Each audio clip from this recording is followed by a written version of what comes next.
तेरा शुक्र हो। आमीन। आज रोज़ों के अयाम का दूसरा बुध, और आज हम ये बात सीखना चाहते हैं कि रोज़ा किस वक्त से किस वक्त तक रखना चाहिए। रोज़ा किस वक्त से किस वक्त तक रखना चाहिए। जब हम अपनी शख्सी रोज़ों पर ध्यान और ज्ञान लगाते हैं तो हम रोज़े को किसी भी वक्त रख के किसी भी वक्त उसको क्या है खोल सकते हैं। मगर ये जो रोज़े, जिन रोज़ों के अयाम में हम गुजर रहे हैं, ये कलीसियाई रोज़े हैं, ये कोई शख्सी रोज़े नहीं। कलीसियाई रोज़ा जो है, हमने इतवार को सीखा कि खुदा के बंदा गसंताइन ने खुदा के दिन के साथ उसको मंसूब किया। किसके साथ? दिन के साथ। 313 तक कलीसिया दिन और रात के तल्लक से खुदा के दिन में होकर रोजा रखे। मगर यहां दूसरा शमूएल और उसका पहला बाब और उसकी 12वीं आयत में हम देखते कि ये रोजा सुबह से शाम तक। क्या लिखा है? और वो साउल और उसके बेटे योतन और खुदावन के लोगों और इस्राएल के घराने के लिए क्या किया? नोवा करने और रोने। दुख में है, तकलीफ में है, नोवा कर रहे हैं, रो रहे हैं, दांत पीस रहे हैं, तकलीफ और मुसीबत। और शाम तक रोजा रखा, यानी कि सुबह से शाम तक दुख में तकलीफ में रहे,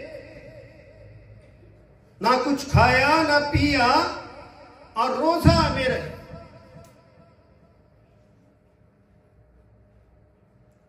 रोजा हमें शख्सी जिंदगी से एक अलग जिंदगी में रखता है, जिसमें कुर्बानी देने वाला, कुर्बानी लेने वाला दोनों की जगह है कुर्बत होती है, नजदीकी होती है, बातचीत कर सकते हैं। इसलिए रोजा जो है ये कमजोरी का नाम नहीं है, बल्कि रोजा मेरा फख्र है, रोजा मेरा जोर है, रोजा मेरी बरकत है, जो मुझे दुख में भी तसल्ली देता है और खुशी में भी तसल्ली देता है। इसलिए एक रोजा कोई ऐसी बीमारी नहीं है, बल्कि रोजा एक गवाही का नाम है। इसलिए हमारा जो तल्लक, जो हमारा वास्ता है खुदा के साथ, सुबह से शाम तक, शाम से अगली सुबह तक रहता है। इसलिए दिन और रात का तल्लक है। दिन के बगैर रात अधूरी और रात के बगैर दिन अधूरा है।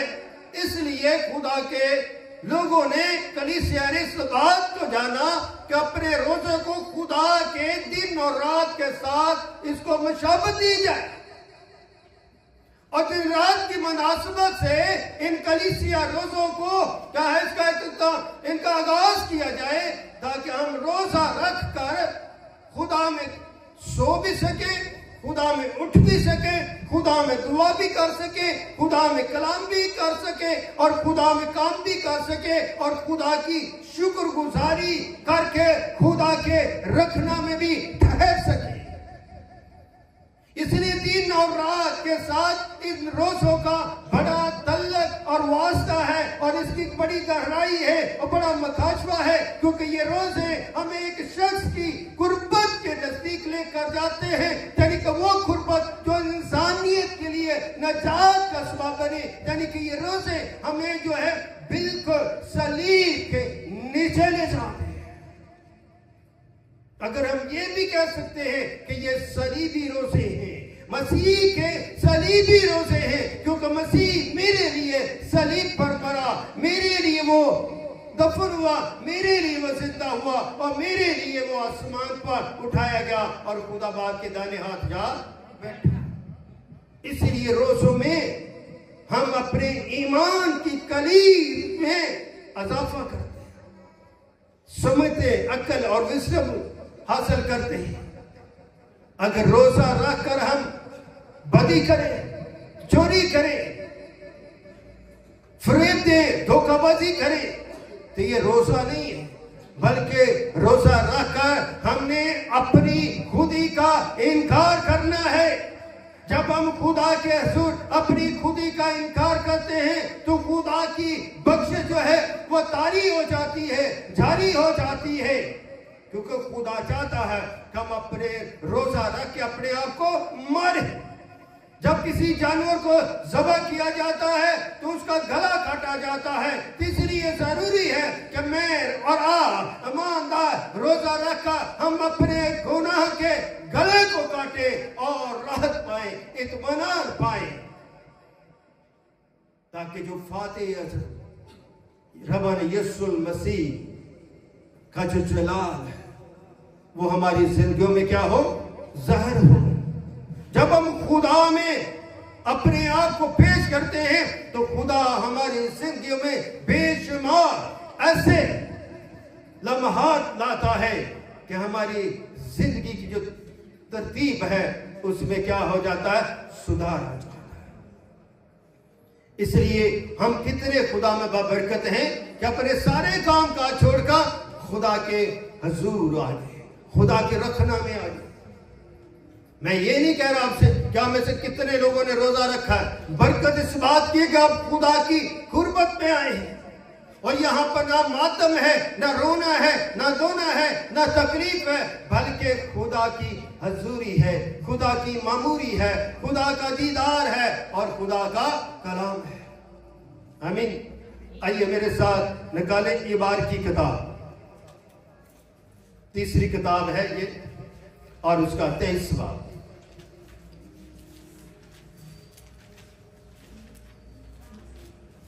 इबार की किताब और उसका 23 बाब, उसकी 26 से 32 है।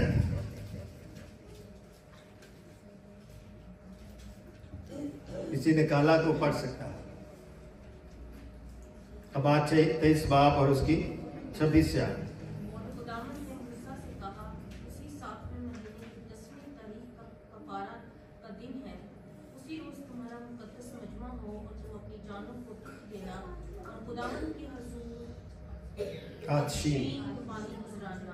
तुम उस दिन किसी तरह का काम न करना, क्योंकि वो कफारा का दिन है जिसमें तुम्हारे खुदा के हुजूर तुम्हारे लिए कफारा दिया जाएगा। जो शख्स उस दिन अपनी जान को दुख न दे वो अपने लोगों में से काट डाला जाएगा, और जो शख्स उस दिन किसी तरह का काम करे उसे मैं उसके लोगों में से फना कर दूंगा। तुम किसी तरह का काम मत करना, तुम्हारी सब सुकूनत गाहों में कुछ दर कुछ सदा यही आइन रहेगा कि तुम्हारे लिए खास आराम का सबत हो, इसमें तुम अपनी जानों को दुख देना। तुम उस महीने की 9वीं तारीख की शाम से दूसरी शाम तक अपना सबत तुम्हारा। आमीन। यहाँ पर के एक शाम से दूसरी शाम, क्योंकि आज हम क्या सीख रहे हैं कि रोजा किस वक्त से किस वक्त तक रखना चाहिए। ताकि मैं ये हवाला, पहला हवाला रखा सुबह से शाम तक, अब हमें हवाला मिला है कहाँ से, एक शाम से दूसरी शाम तक। और इसमें क्या है, खुदा ने मूसा ने कलाम किया मर्दे मजाद मूसा से कि 7वें महीने की 10वीं तारीख को क्या देना, कफारे का। ये दायमी कानून है खुदा की तरफ से। एक ही रोजा खुदा ने दिया कौम को, बनी इसराइल कौम को एक रोजा दिया। फिर खुदा ने ज़करिया नबी की निस्बत से खुदा ने बनी इसराइल को फिर 4 रोजे दिए।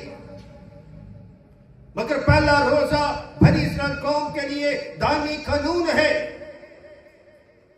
और इस कानून के ऊपर बनी इस्राएल कौम आज भी अमल पैरा है।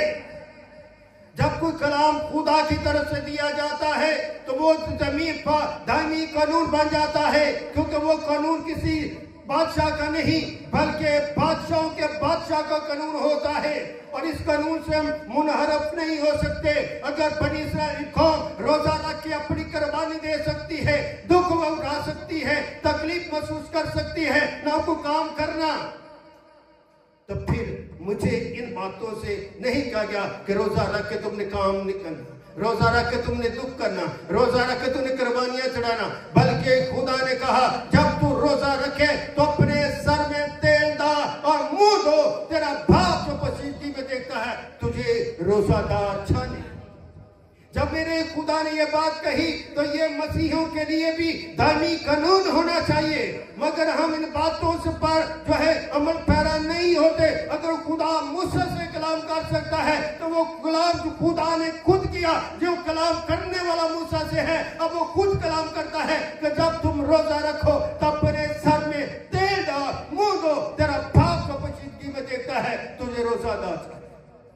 इसका मतलब क्या है कि हमारे रोजे इंसानों के लिए नहीं बल्कि अपने खुदा के लिए है, जो मुझे और आपको देखता है, तकता है, परखता है, ताकि हम उससे अजर भी पाए और उससे खुदा की शुक्रगुजारी में अपने आप को पेश करें। आगे क्या गया 19वें आयत में लिखा, जो शख्स इस दिन अपनी जान को दुख ना दे, जो शख्स इस दिन अपनी जान को दुख ना दे, यानी रोजा ना रखे, एक शाम से दूसरी शाम वो अपने लोगों में क्या कर दिया जाएगा, काट डाला जाएगा। वो मेरी मखलूक नहीं होगी, वो मेरी कलीसिया का हिस्सा नहीं होगा, वो मेरी कौम का हिस्सा नहीं होगा। और जो शख्स उस दिन किसी तरह का भी काम करे उसे मैं उसके लोगों में से क्या कर दूंगा, फना। इस दिन यहूदी लोग ना काम करते हैं, कुछ नहीं करते, इवन उनके जानवर भी भूख में रहते हैं, उनके जानवर भी इस दुख में, इस तकलीफ में से गुजरते हैं। इसलिए डेफिनेटली अगर हम रोजा रखते हैं, भूख में रहते हैं, प्यास में रहते हैं, तो बदन तो दुख महसूस करता है, मगर हम बदन के बारे में फिक्र नहीं करते बल्कि अपनी रूह की फिक्र करते हैं। उस हिदायतनामा को, उस कलामनामा को समझते हैं कि खुदा कहता है जब तू रोजा रखे तो अपने सर में मुंह धो, तेरा बाप जो पसीने में देखता है तुझे क्या रोजेदार। तो ये रोजे क्या है, खुदा की जानकारी के लिए, खुदा की इल्मियत के लिए है। इसलिए इन रोजों में हम खुशी करते हैं, क्या करते हैं, खुशी करते हैं, शादमानी करते हैं और खुदा के हुजूर झुकते और झुकाते हैं। आइए 3 दिन का रोजा, अस्तर नबी की किताब और उसका 4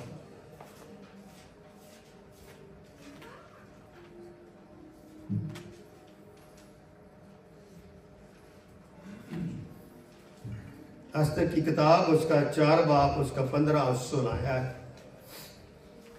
ये 3 दिन का रोजा।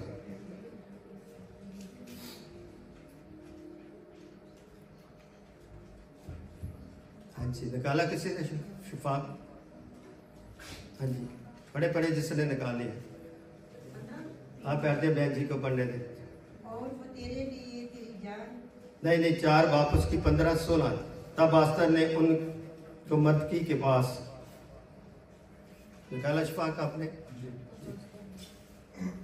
तब अस्तर ने उनको मदकी के पास ये जवाब ले जाने का हुक्म दिया कि जा और सोसन में जितने यहूदी मौजूद हैं उनको इकट्ठा कर और तुम मेरे लिए रोजा रखो और 3 रोज तक दिन और रात न कुछ खाओ न पियो। मैं भी और मेरी सहेलियां इसी तरह से रोजा रखेंगी और ऐसे ही मैं बादशाह के हजूर जाऊंगी जो आयन के खिलाफ है, और अगर मैं हलाक हुई तो हलाक हुई। चुनाचे मदकी रवाना हुआ और अस्तर के हुक्म के मुताबिक सब कुछ किया। आमीन। खुदा उनके पाक कलाम के पढ़े सुनिए, बरकत है रहे। अस्तर क्या है, हुक्म देती है। तब अस्तर ने उनको मदकी के पास ये जवाब दे जाने का हुक्म दिया कि जा सूस में जितने यहूदी हैं, जितने यहूदी बसते हैं, उनको क्या करो? इकट्ठा करो। हम क्या खुदावंद के लिए कि यहां पर क्या हुए? इकट्ठा करो। तो आस्ते क्या उनको क्या करो? इकट्ठा करो। और तुम मेरे लिए रोजा रखो 3 रोज तक। 1 रोज नहीं, 2 रोज नहीं, 3 रोज नहीं, बल्कि 3 रोज तक, दिन और रात, दिन और रात, ना कुछ खाओ ना कुछ पियो। ये पीने से मराद पानी है, गैर कौम में कुछ और ही जो है वो समझ लेते, यानी ना कुछ तुम खाना ना कुछ पीना। मैं भी और मेरी सहेलियां भी क्या करेगी? इसी तरह से रोजा रखेंगे। ये 3 दिन का रोजा कंटिन्यूली, ये कंटिन्यूली रोजा।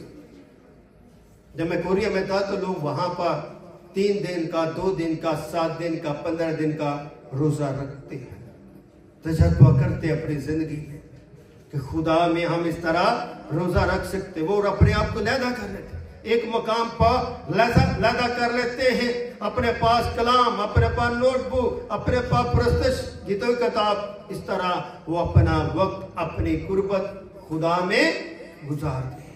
इसलिए हमारे लिए भी जरूरी है कि अगर हम इस तरह का रोजा रखें 2 दिन 3 दिन का, तो हम अपने आप को लैदा कर सकते। मगर हमारे तो काम इतने होते हैं, उन कामों को करना पड़ता है। काम करते हुए हम कोई महसूस नहीं करते, वक्त गुजर जाता है, रात गुजर जाती है, फिर हम खुदा की शुक्रगुजारी करके रोजे को क्या करते हैं? खुदा के आगे शुक्रगुजारी करके खोलते हैं। जैसे सूर्य गुरूब होता है, सितारे नजर आते हैं, हर ईमानदार मुंह धोता है, दुआ करता है, कलाम पढ़ के खुदा की क्या करता है? शुक्रगुजारी। तो ये रोजे जो है ये नेकी और बदी के लिए नहीं।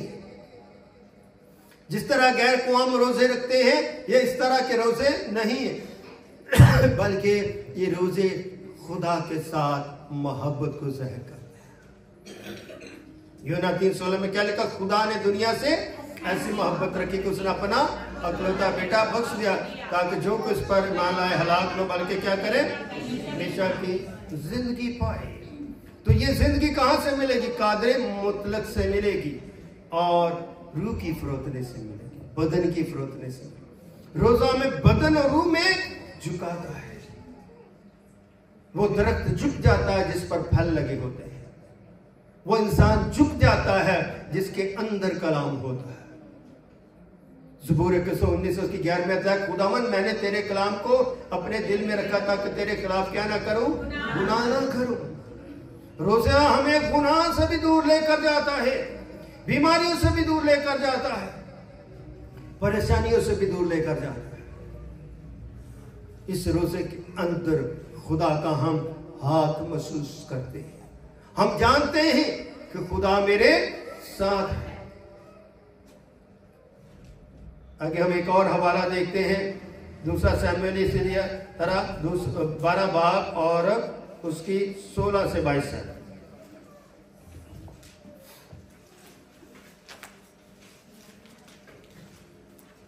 2 शमूएल 12 बाब।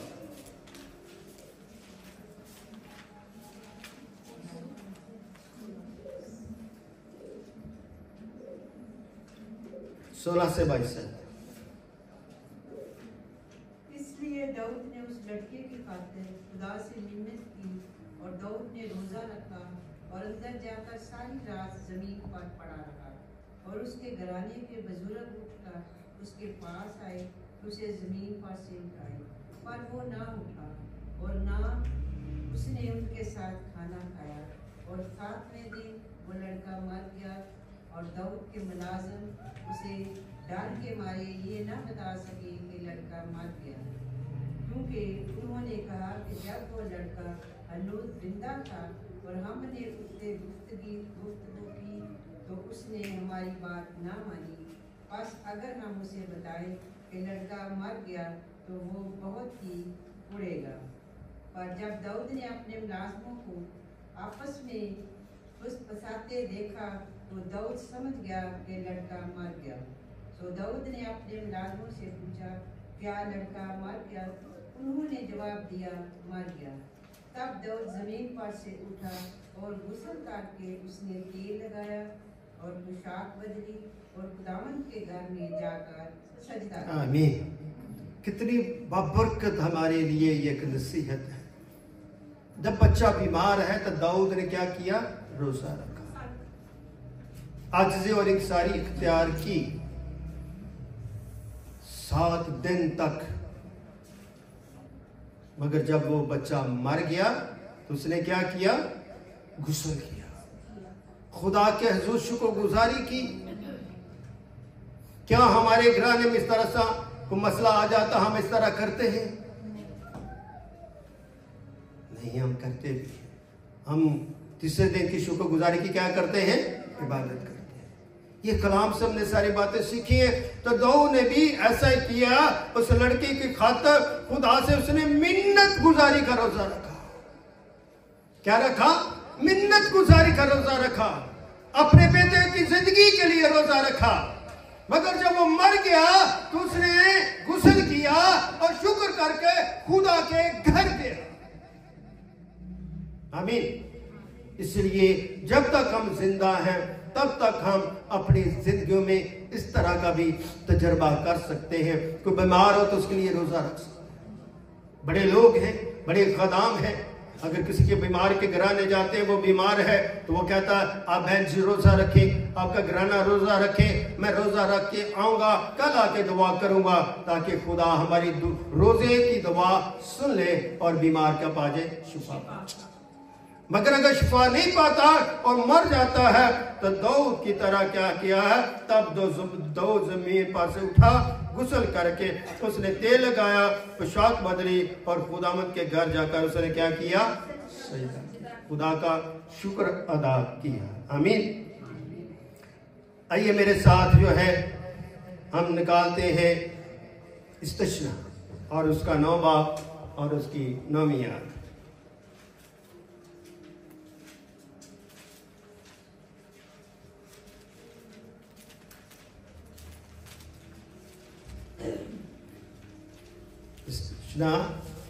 Chapter number 9 verse 9।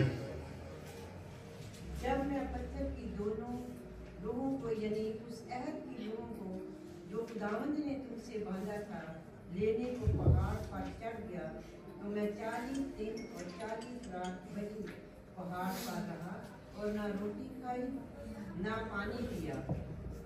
और खुदावंद ने अपने हाथ की लिखी हुई पत्थर की दोनों लोहे मेरे क्या कर दे? सुपुर्द कर। आमीन। खुदा का बंदा मर्द मुजाहिद मूसा ने 2 दफा 40 दिन का रोजा रखा। एक ही रोजा 40 दिन का रखा और खुदा ने उसके हाथ में क्या की? लोहे सुपुर्द की, जो हाथ की लिखी। और ये क्या है? कलाम का रोजा था। खुदा ने उसे बुलाया था अपने पास कलाम के लिए। संडे को भी हमने सीखा था। जब खुदा ने देख लिया ये बंदा अपने आप में मजबूत हो चुका है, अपनी नीयत में मजबूत हो चुका है और ये जिम्मेदारी उठा सकता है और इस कलाम की वो हिफाजत कर सकता है, तो खुदा ने अपने हाथ की लिखी हुई लोहे दूसरी दफा उसके हाथ में दे। जब हम एक दफा भटक जाते हैं तो खुदा हमें फिर बुलाता है, फिर वो जिम्मेदारी देता है ताकि हम बहुत पुख्तगी के साथ अपनी जिम्मेदारी को महसूस करें। ये न समझे कि एकदम हम भटक गया, मैं खुदा मेरे पास नहीं आएगा। नहीं, खुदा आपके पास आता है, बशर्ते ये कि आप खुदा के लिए अपने रास्ते बनाएं। आमीन। आखिरी हवाला, आइए हम नए अहदनामे में चलते हैं। यीशु मसीह का रोजा, मत्ती रसूल की अंजील और उसका 4 बाब। ये हवाला हम मिलके पढ़ते हैं। लिखा है, सब मिलके निकाला है, कहें आमीन। उस वक्त रूह यीशु को जंगल में ले गया ताकि अबलीस से आजमाया जाए। 40 दिन और 40 रात फाका करके आखिर को उसे भूख लगी। आजमाने वाला पास आकर उससे कहा, अगर तो खुदा का बेटा है तो फरमा दे ये पत्थर रोटियां। आमीन। खुदावंद यीशु मसीह को क्या रहा लिखा है, रूह उसे कहां ले गया, जंगल में ले गया।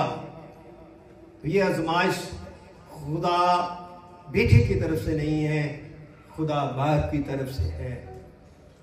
लिखा है ये आजमाइश किसकी है, ये किसकी आजमाइश है? यीशु को तो है, मगर किसकी है? ये आजमाइश बदन की है। ये आजमाइश किसकी है? बदन की है।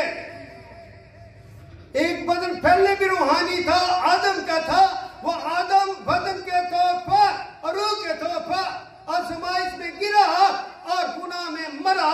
मगर ये बदन जो अजली है, अब्दी है, हयात का फैला है, इस बदन को उसी प्रोसेस से बाप ने गुजारा। लिखा है रूह यीशु को बियाबान में ले गया।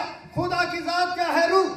कई लोग कहते हैं रूह कुद्दस के बारे में कहा गया, नहीं, रूह कुद्दस यीशु के साथ है। यहाँ पर लफ्ज है रूह, यानी कि खुदा मुतकल्लम जो है वो यीशु को बियाबान में ले गया ताकि इब्लीस से उसकी आजमाइश हो, उसका आजमाया जाए कि ये बंदन जो है मुकम्मल तौर पर अब हयात बना है कि नहीं। इसी तरह मेरी बहनों, मेरे भाइयों, मेरे बच्चों, खुदा भी आपकी आजमाइश चाहता है। ज़बूर 34 आयत का आज़मा कर देखो खुदा कैसा मेहरबान है, मुबारक वो आदमी जो उस पर तवक्कुल करता है।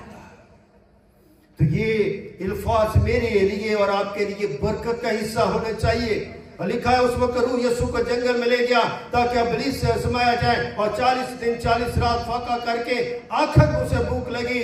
तो लिखा है आजमाने वाला पास आ गया।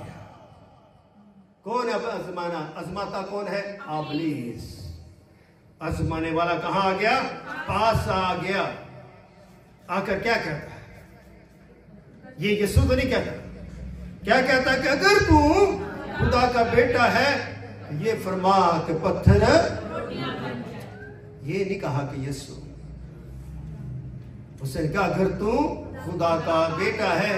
तुम्हारे गैर कौम के लोग हमें कहते कहां लिखा है कि वो खुदा का बेटा है?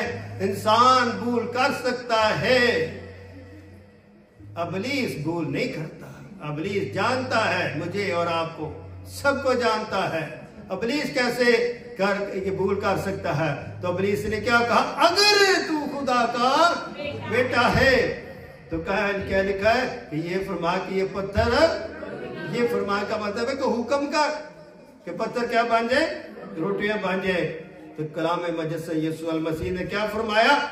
उसने जवाब में कहा लिखा है कि आदमी सिर्फ रोटी से जीता ना रहेगा बल्कि हर बात से जो खुदा के मुंह से।